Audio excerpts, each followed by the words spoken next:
नमस्कार साथियों, जय श्री राम। आप देख रहे हो हमारा चैनल। आज का हम लोग पहुंचे हैं जयपुर, और जयपुर के अंदर ये जो जनसैलाब देख रहे हो, ये सारे के सारे जो 2008 में जयपुर सिरी बम ब्लास्ट जो हुआ था, उन सभी आरोपियों को राजस्थान की गहलोत सरकार द्वारा बरी करवा दिया गया है।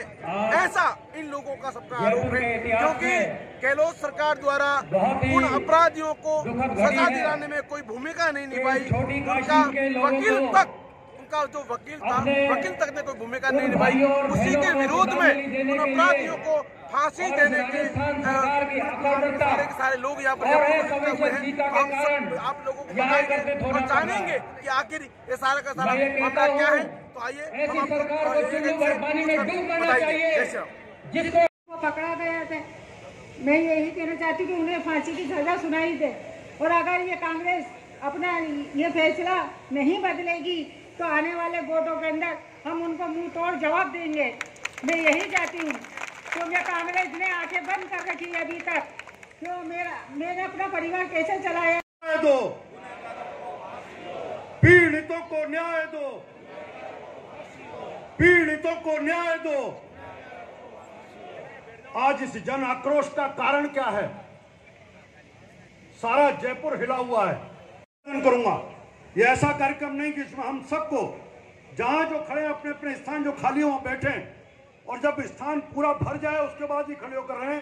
एक बार सबसे आगे पीछे जो व्यवस्था, क्या आतंक की आग को फैलाने वाले लोग केवल कुछ तथ्यों के सही तरह से कोर्ट में नहीं रखने के कारण खुले में सांस लेने के लिए शहीद हो गई। हमने निरंतर इस बात की आवाज, मुझे याद है आज भी, कि forum for integrated national security, कि ये जो आतंकवादी हैं, तो बम धमाकों के जिम्मेदार लोग हैं, कि ये छूट ना जाए। वो आज इस सरकार की लापरवाही की वजह से, राज्य सरकार की लापरवाही की वजह से वो छूट गए। हमारे बम किए थे कि जरा याद उन्हें भी कर लो जो लौट के फिर ना। राज्य सरकार की कमजोरी की किस लापरवाही के साथ इस केस को लड़ा गया, तो एक क्लीन चिट देकर बरी कर दिया गया। इससे ज्यादा अफसोस क्या हो सकता है?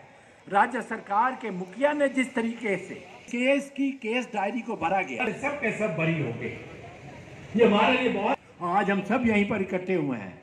राजस्थान सरकार से, राजस्थान सरकार के मुखिया से हम ये आग्रह करते हैं कि 2006 के अंदर मूसा खेड़ा के अंदर इसी वहां पर रहने वाले लोगों ने हत्या कर दी थी, और केस को भी इतनी मुस्तैदी से लड़ा गया था कि जो दोषी थे उनको उम्र कैद की सजा हुई थी। लेकिन इस राज्य सरकार ने तो हद ही कर दी। हमारे भाई, हमारी बहन थी, उनके प्रति इतनी संवेदनहीनता का भाव थी। प्रणामी समाज के अध्यक्ष माननीय अशोक प्रणामी जी, राजस्थान पंजाबी महासभा के अध्यक्ष रवि नैयर जी, और सरकार के मुख्यमंत्री जी इस केस को तैयार करने में जरा सी भी कोताही बरती है, लापरवाही बरती है, उनको प्रावधानों के अंतर्गत जो है उनकी जवाबदेही को तय किया जाए। भारत माता की आज मसाल जो है, मसाल जलाने की तैयारी चल रही है। उन सभी अपराधियों को फांसी के तख्ते पर लटकाने के लिए पुनः ये जयपुर का युवा अब मैदान में उतरने की तैयारी कर रहा है। आप देख रहे हो, एक तरफ मंच के ऊपर भाषण हो रहा है और पीड़ितों की अपना दर्द बता रहे हैं, दूसरी तरफ इस तरह से मसाले तैयार हो रही है। वहाँ राजस्थान गहलोत सरकार की पुलिस डंडे लेकर खड़ी है। हो सकते हैं ये डंडे इन्हीं कार्यकर्ताओं के ऊपर बरस सकते हैं, उसकी भी कोई गारंटी नहीं है, परंतु मुझे लगता है ये लोग डंडे भी खाने के लिए तैयार हैं। बनकर जो है राज करती है और केवल लोगों के खून के साथ जो है होलियां खेलती है।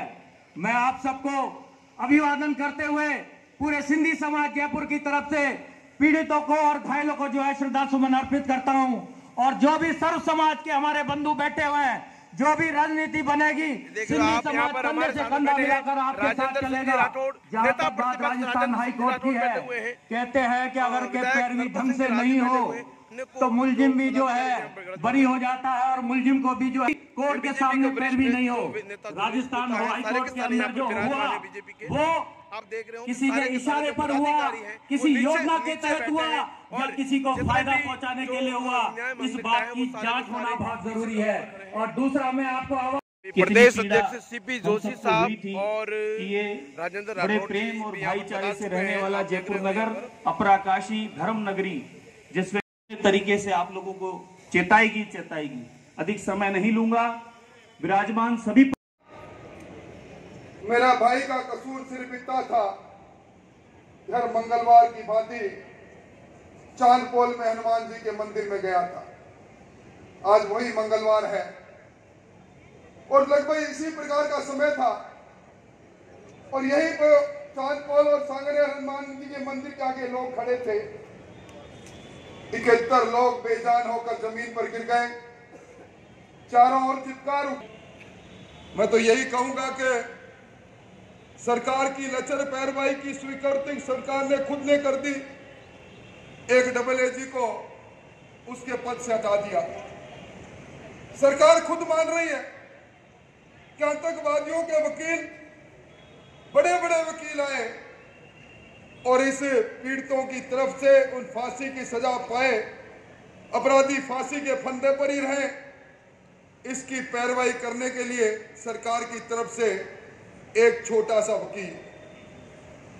अब सरकार ने जब अपनी कमजोरी मानी, अपनी गलती मानी, तो फिर क्यों एक AGP है, एक डायरेक्टर प्रोसिक्यूशन भी है, होम कमिश्नर भी और होम मिनिस्टर के रूप में है। सामाजिक संगठन बैठे हैं। इधर इस मंच पर वो चेहरे बैठे हैं जिनके मन में गुस्सा है। सरकार को समय पर रहते हुए कार्रवाई। अरुण जी ने सही कहा, एक सप्ताह से ज्यादा समय गुजर गया।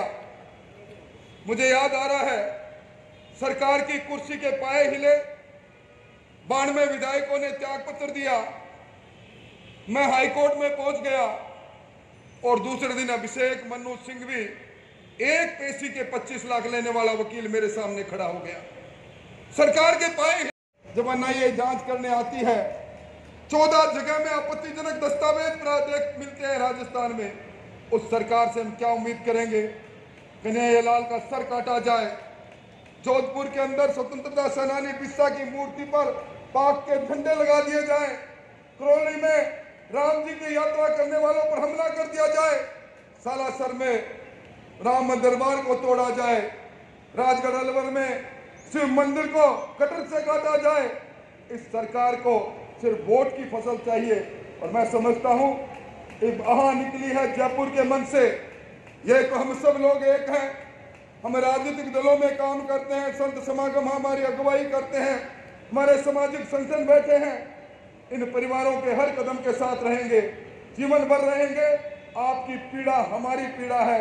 मैं इस दर्द, आपके दर्द को अपने दर्द में शामिल करते हुए इस चेहरे पर, जो चेहरा आपके परिवार का गया, उस चेहरे पर अगर हम अपने परिवार के बेटे, भाई, पिता का चेहरा लगाकर देखें तो पता लगता है आत्मा में क्या गुजरती है। मैं संवेदनाएं व्यक्त करते हुए आश्वस्त करना चाहूंगा, ये भारतीय जनता पार्टी का परिवार है। ये परिवार भी आपके दुख, तकलीफ और संघर्ष में साथ रहेगा। हमें कानून की लड़ाई लड़ेंगे, हम सड़क की लड़ाई लड़ेंगे, हम सदन में लड़ेंगे, सड़क में लड़ेंगे। आपके न्याय के लिए ये संघर्ष जारी रहेगा और समय ने अगर अधिकार दिया तो आपकी रहनुमाई के लिए जो कुछ बन पड़ेगा वो करेंगे। ढेरों सारी संवेदनाएं, बहुत सारा तकलीफ की बात है आज इस प्रकार की सभा में बोलने का। दो पीड़ितों को न्याय दो, अपराधियों को फांसी दो। भाई सीपी जोशी। संत समाज को प्रणाम करने नेता प्रतिपक्ष राजेंद्र सिंह जी राठौड़ साहब ने और आदरणीय अरुण चतुर्वेदी जी ने पूरा विषय हम सबके सामने रखा है। दुर्भाग्य है कि जिस तरह के चित्कार गुलाबी नगरी में खून के रंग से जयपुर रंग गया, लेकिन वोट की राजनीति करने वाले लोगों के मन में ये नहीं आया कि काश उस दिन उनके परिवार का भी कोई सदस्य होता तो इस प्रकार से 71 लोगों की जान चली गई, 185 लोग घायल हो गए। खून का तांडव जयपुर के लोग देख रहे थे, कोई सहमा हुआ था, कोई चित्कार रहा था, कहीं खून के लोथड़े पड़े हुए थे। लेकिन आखिर क्या कारण था कि जहां लोअर कोर्ट जिनको फांसी की सजा सुना देती है, जहां इन आतंकवादियों के पक्ष में 28 बयान होते हैं और 1270 सरकारी गवाह कहते हैं कि सरवर आजमी ने यहां बम रखा था, सलमान ने यहां बम रखा था, शरीफान ने यहां बम रखा था, तो आखिर क्या कारण है? वो गवाह और सबूत कहां चले गए? वो कुर्सी बचाने के लिए तो बड़े वकील आ गए, लेकिन क्या मेरे जयपुर की जनता, निर्दोष जनता के ऊपर जो कहर बन के आतंकवादी आए थे, उन आतंकवादियों की सजा के लिए आखिर क्यों नहीं सरकार के कदम उठ पाए? जब आतंकवादी 21 सुप्रीम कोर्ट के वकील खड़े कर सकते हैं, तो क्या कमजोरी थी कि सरकार एक भी वकील खड़ा नहीं कर पाई? और किसको खुश करने के लिए सरकार का डबल एजी 48 दिन तक अपीयर नहीं हुआ? तब मुझे ध्यान में आता है कि बम्बई बम ब्लास्ट का आरोपी याकूब मेमन, उसके बचाव के लिए, उसको फांसी की सजा की माफी के लिए भी उस समय के राष्ट्रपति महोदय प्रणब मुखर्जी के पास मणिशंकर अय्यर जी ने एक अर्जी दी थी कि इसको फांसी की सजा की माफी दी जाए। तब मंजर ध्यान में आता है कि अफजल हम शर्मिंदा है, तुम्हारे हत्यारे जिंदा है, ये नारा लगाने वालों के साथ कौन जाकर उनके समर्थन में खड़ा होता है दिल्ली के जेएनयू में? तब ध्यान में आता है कि बाटला हाउस में जब आतंकवादी मर जाते हैं, इनकाउंटर हो जाता है, तब एक राजनीतिक पार्टी के नेता सलमान खुर्शीद साहब कहते हैं कि इनकी मौत हुई तो रात भर उनकी अम्मा के आंसू से आंसू नहीं रुक पाए। तब जाकर ध्यान में आता है कि राजस्थान में भगवा पताका फहराने पर प्रतिबंध लगाने का निर्णय क्यों किया जाता है। तब जाकर ध्यान में आता है कि रामनवमी और नववर्ष के जुलूस पर क्यों रोक लगाने की हिमाकत की जाती है। तब ध्यान में आता है कि राम मंदिर और शिव मंदिर को तोड़ने की भी हिमाकत ये लोग करते हैं। क्या इतना सस्ता है? मैं आज उन परिवारों के प्रति संवेदना व्यक्त करते हुए इतना ही आप सबके चरणों में प्रार्थना करता हूं। एक तरफ ये स्थिति है तो दूसरी तरफ चीन के विरोध के बाद भी अजहर महमूद जैसे आतंकवादी को अंतर्राष्ट्रीय मंच पर अंतर्राष्ट्रीय आतंक तड़फड़ाहट में 2 जगह कोई आतंकवादी हमले होते हैं तो उनके घर में जाकर आतंकवादियों की कब्रगाह बनाने की हिम्मत दिल्ली की है कि कौन राष्ट्र नीति इस देश को अपना परिवार मानकर, इस देश की जनता को अपना परिवार मानकर काम करता है। और हम भी राजनीति नहीं, इस राष्ट्र नीति के लिए इस देश